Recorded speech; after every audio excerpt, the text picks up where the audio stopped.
اسلام آباد میں احتجاجوں کا موسم. This is highly stupid thing, I think. کھلم کھلا جو ہے اس کا جو ہے ہم احتجاج کرتے ہیں ان کے خلاف. اتنی زیادہ کٹوتیاں کر چکے ہیں. جو رائٹ ہے وہ دیا جائے، وہ اگر نہیں دے سکتے تو پھر کیا تک بنتا ہے اس کے کہ جو بیٹھا ہوا ہے. اس مانیٹر کا کردار ادا کرنے لگا ہے. اسلام آباد میں احتجاجوں کا موسم. ایک ہی ہفتے میں تیسرا احتجاج. اب کی بار بنا HEC نشانہ. تمام پاکستان کی یونیورسٹی سے آئے اکیڈمک سٹاف نے HEC کے باہر دھرنا دے دیا.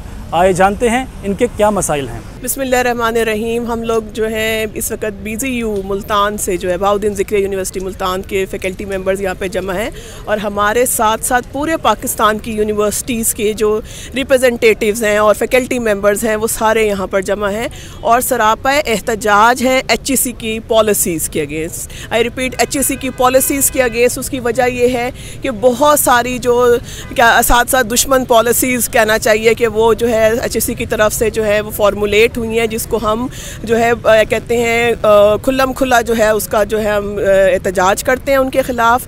یہ ہیں کہ فنڈنگ کے نام پر یہ بالکل اتنی زیادہ کٹوتیاں کر چکے ہیں کہ سندھ اور بلوچستان کی جامعات کے اساتذہ کو دو ہفتوں کی ایک ہفتے کی تنخواہ دی جا رہی ہے، جیسے شاید دیہڑی دار مزدور کو بھی نہیں دی جاتی. ہمارے پاس جو ہے جاب سٹرکچر نہیں ہے، ہماری پینشن کی کوئی پالیسی نہیں ہے، ہمارے صحت کا کوئی نظام نہیں ہے.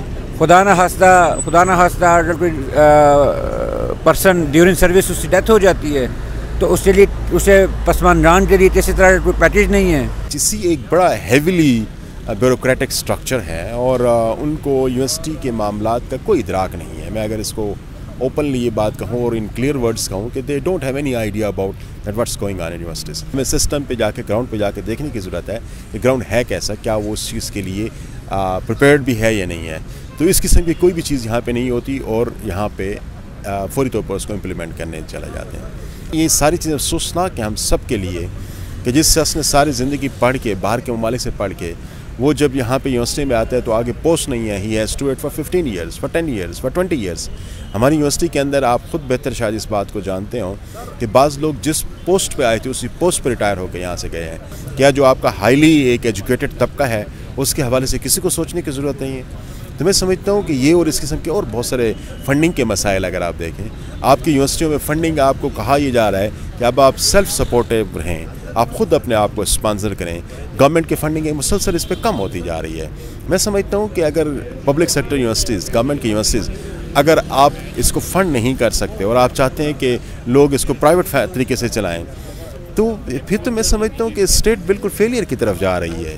اب یہاں پہ یہ ہوتا ہے کہ 4 بندے بیٹھ کے HEC کے کمروں کے اندر، کوزی رومز کے اندر بیٹھ کے فیصلے کر لیتے ہیں، اور پھر اس کے بعد اس کو یونیفارم اس کی اپلیکیشن چاہتے ہیں. اب مجھے تھوڑی دیر کے لیے یہ بتائیں کہ قائد اعظم یونیورسٹی ہو گئی یا کراچی یونیورسٹی ہو گئی یا لاہور یونیورسٹی ہو گئی، وہاں پہ امپلیمنٹیشن کا گراؤنڈ، اور کرک یونیورسٹی ہو گئی، بنو یونیورسٹی ہو گئی، لکی مروت ہو گئی، ہزارہ یونیورسٹی ہو گئی، چترال کی طرف آپ چلے جائیں، آپ شاہ عبد اللطیف یونیورسٹی کی طرف آپ چلے جائیں، آپ بلوچستان کی یونیورسٹی کی طرف چلے جائیں، کیا ان کے گراؤنڈز ایک جیسے ہیں؟ کیا وہاں پہ ایک جیسی امپلیمنٹیشن ہو سکتی ہے؟ This is highly stupid thing I think. 2 issues ہیں ان کے، ایک ہے فائنینس کا ایشو اور دوسرا ایڈمنسٹریٹو ایشو ہے، جو کہ میرے خیال میں سے HEC سے کنسرن کرتے ہیں یہ دونوں ایشوز.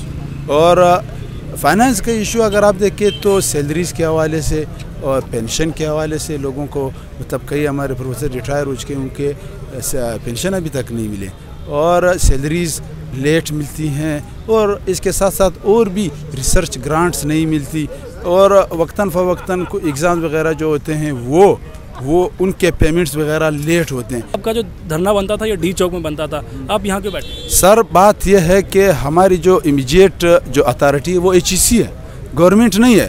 یہ HEC کا کام ہے کہ وہ فنڈز ارینج کر کے دیں.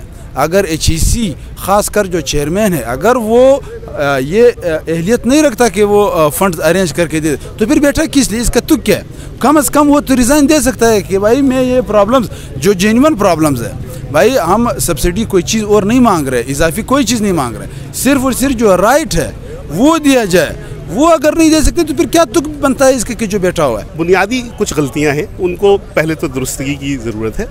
ایچ ای سی یعنی ہائر ایجوکیشن کمیشن کا جو کانسیپٹ ہے ساری دنیا میں, میرا کافی وقت جو ہے وہ گزرا ہے باہر بھی, ساری دنیا میں جو ہائر ایجوکیشن کمیشنز ہیں ان کا کانسیپٹ تھوڑا سا ایسا ہوتا ہے کہ یہ بنیادی طور پہ آپ کی مدد کرتے ہیں, آپ کے پرابلمس کو سالو کرنے کی کوشش کرتے ہیں. ہمارے یہاں انفارچونیٹلی اس ادارے کو ایک عجیب و غریب حیت جو ہے وہ دے دی گئی ہے کہ ہم بجائے اس کے کہ یہ ادارہ ہمیں فنڈز میں سپورٹ کرے, یہ باقاعدہ ایک قسم کا کلاس مانیٹر کا کردار ادا کرنے لگا ہے. اساتذہ کا کہنا ہے کہ اب کی بار تسلیوں سے ٹلنے والے نہیں, یا تو ہمارے مطالبات منظور کیے جائیں یا پھر چیئرمین ایچ ای سی استعفیٰ دیں. علی نثار کے ساتھ دیکھتے رہنا